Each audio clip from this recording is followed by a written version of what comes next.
Dans un monde où la magie existe, il y a 4 continents, 20 nations et diverses espèces. Dans le Rondo, après l'âge des mythes et des épées, on dit que le Rondo actuel est dans l'âge de la magie, ayant développé la magie de manière extensive.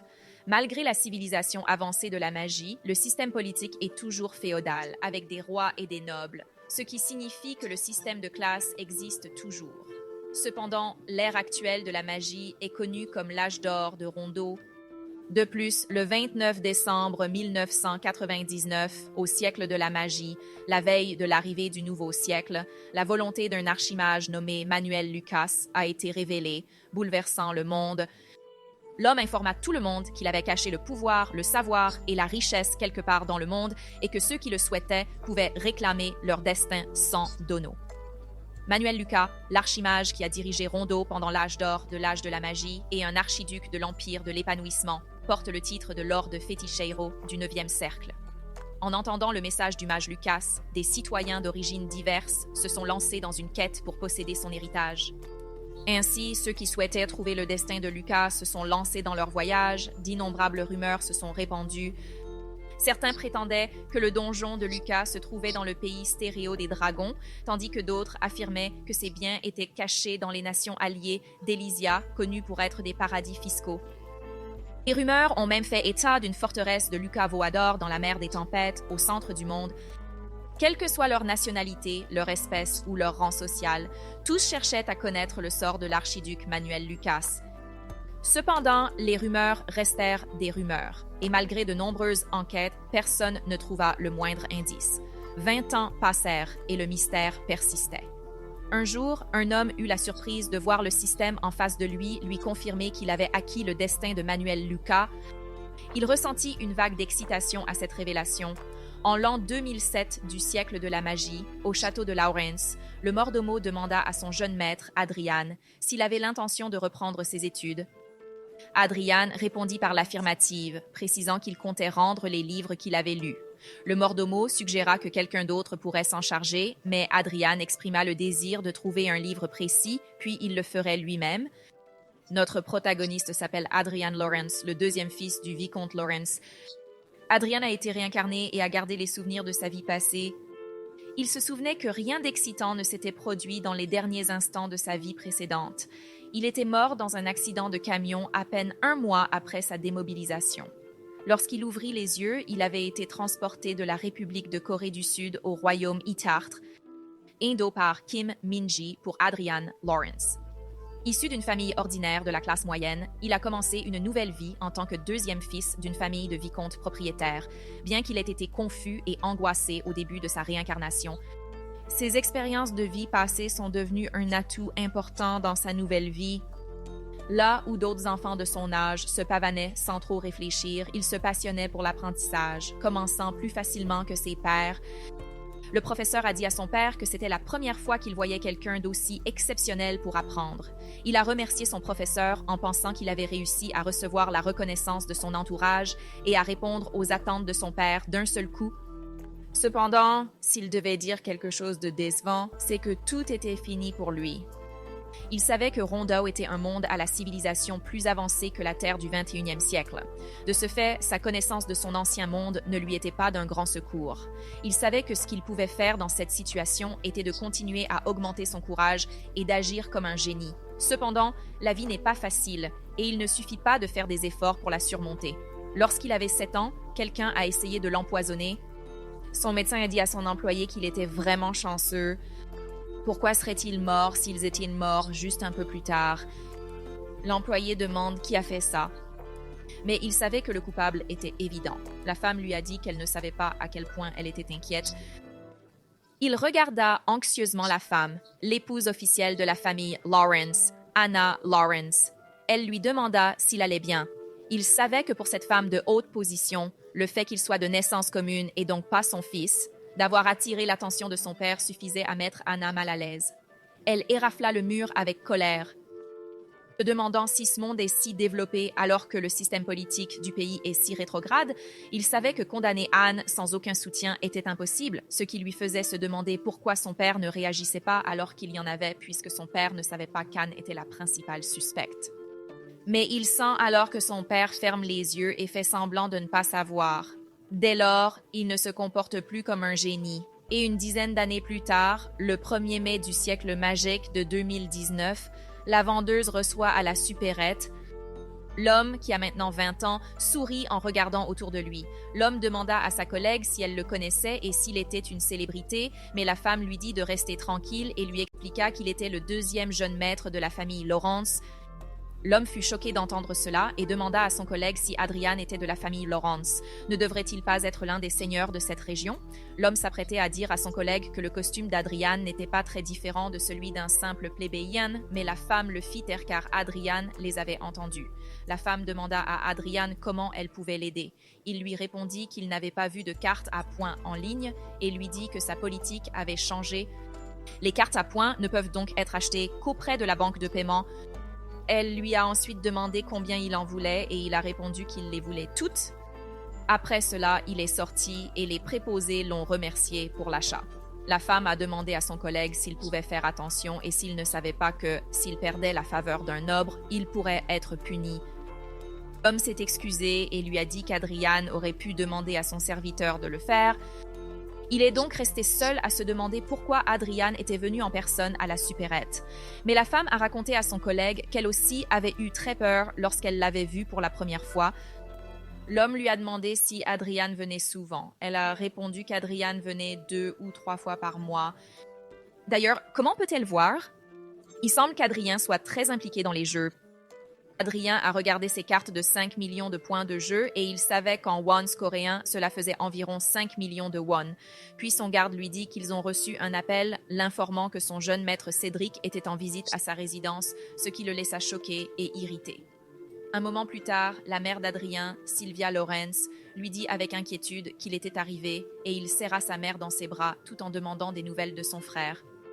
Mais alors, Cédric Lawrence, le demi-frère d'Adrien, qui avait 23 ans, l'a interrogé enraciné et lui a demandé pourquoi il se promenait dans la propriété sans véhicule et s'il secouait bien la tête, le laissant irrité et sa mère effrayée. Cédric lui a dit qu'en tant que fils de noble, il devait penser à la prestigieuse famille. Mais il savait que Cédric se pavanait toujours avec des filles et pensait que si Cédric n'était pas noble, il ne serait même pas capable de s'occuper de lui-même. Mais il savait aussi que s'il jouait avec les mots, la conversation ne ferait que s'éterniser. Il s'est donc contenté de se pencher en arrière et de dire à Cédric qu'il avait fait une erreur et qu'il lui garantirait d'être plus attentif la prochaine fois. Cédric lui a répondu que, de toute façon, être un vulgaire sans mêler n'est pas une source de fierté.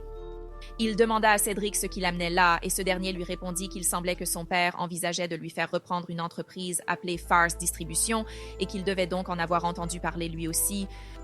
Il savait que, d'après les modèles de la Terre, les familles nobles de Rondeau étaient une puissante combinaison de conglomérats et de politiciens. Par conséquent, ces nobles sont impliqués dans diverses entreprises et Farce Distribution est la source d'argent de l'industrie minière, l'une des entreprises dirigées par la famille Lawrence.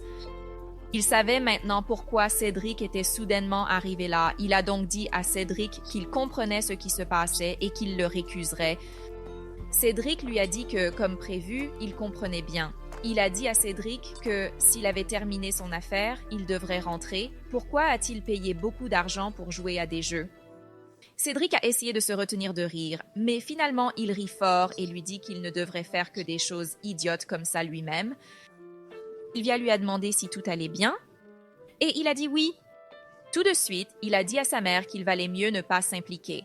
Après l'incident de l'empoisonnement, il a abandonné son image de génie et s'est isolé, minimisant ses interactions.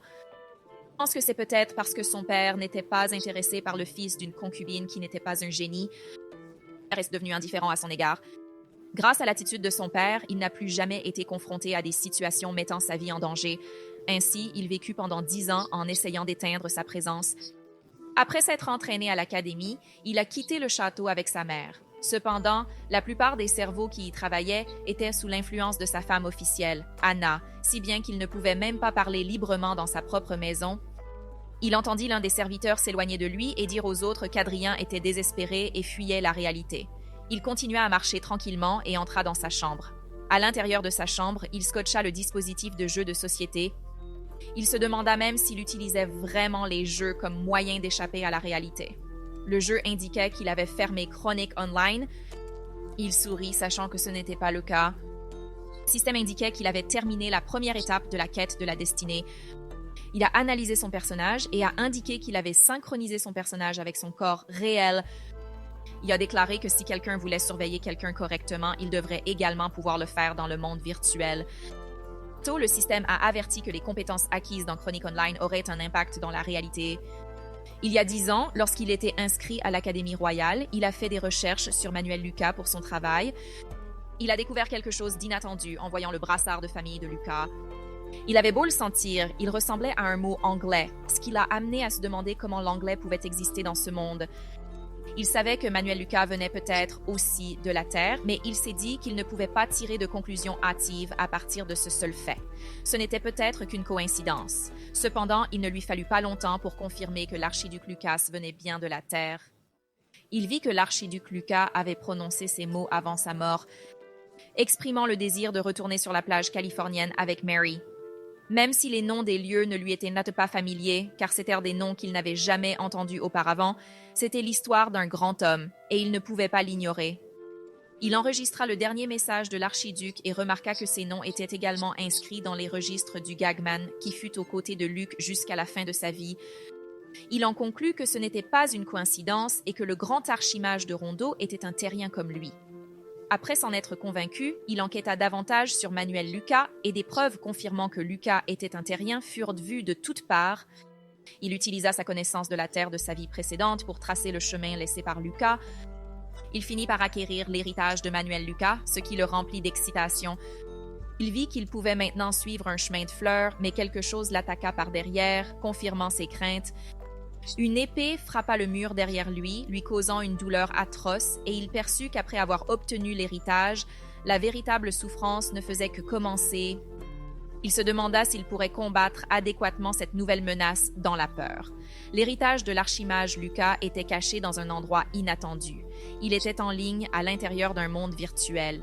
Il croyait que même si ce monde virtuel était méticuleusement conçu pour assassiner la réalité, ce n'était encore qu'un jeu, et l'or doit généralement être filtré. Cependant, il ressentait la même chose dans la vie réelle et devait agoniser à chaque fois qu'il se battait. De plus, l'idée que celui qui a acquis l'héritage se synchronise dans le jeu et dans la vie réelle lui paraissait une histoire impossible que personne ne croirait. Alors qu'un gobelin brandissait son arme pour l'attaquer, il dévia et trancha rapidement le gobelin au visage avec son épée, provoquant un coup critique. Le système indiqua qu'il était passé au niveau 10 et qu'il avait terminé la première étape de la quête de la destinée, se soignant au passage. Il signala également qu'il pouvait changer de classe à ce niveau. Immédiatement, il se retrouva dans un endroit différent, car le système indiqua qu'il avait été déplacé dans un espace secret par le dieu principal Ariel. Le système commença à initialiser son personnage et à le synchroniser avec son corps réel, permettant à ses capacités dans Chronicle Online de se refléter dans la réalité. Il ne put s'empêcher d'être frustré car la synchronisation prenait plus de temps que prévu. Une porte apparut derrière lui et le système lui demanda s'il souhaitait se rendre sur la deuxième passerelle de la tour magique de Manuel Lucas. Il se dirigea vers la porte et répondit par un grand oui. En sortant de la porte, il se retrouva dans une bibliothèque, contrairement à la première promenade où il n'y avait rien. Il vit alors que la table était remplie de livres et se demanda si la botte devant lui était un coffre au trésor. Le système lui indiqua qu'il avait acquis 5 milliards de pillages, soit l'unité monétaire de Rondelle, et lui indiqua d'entrer sur le compte pour recevoir le dépôt. En outre, s'il le souhaitait, il pouvait également le recevoir en tant que monnaie en ligne, mais il était simplement heureux d'avoir enfin une récompense. Il a collé ses récompenses en pensant que, bien qu'il soit dommage qu'il ne puisse pas recevoir autant d'argent, le système a montré qu'il avait créé un cercle et, en fonction de la création du cercle, il avait reçu la classe de mage.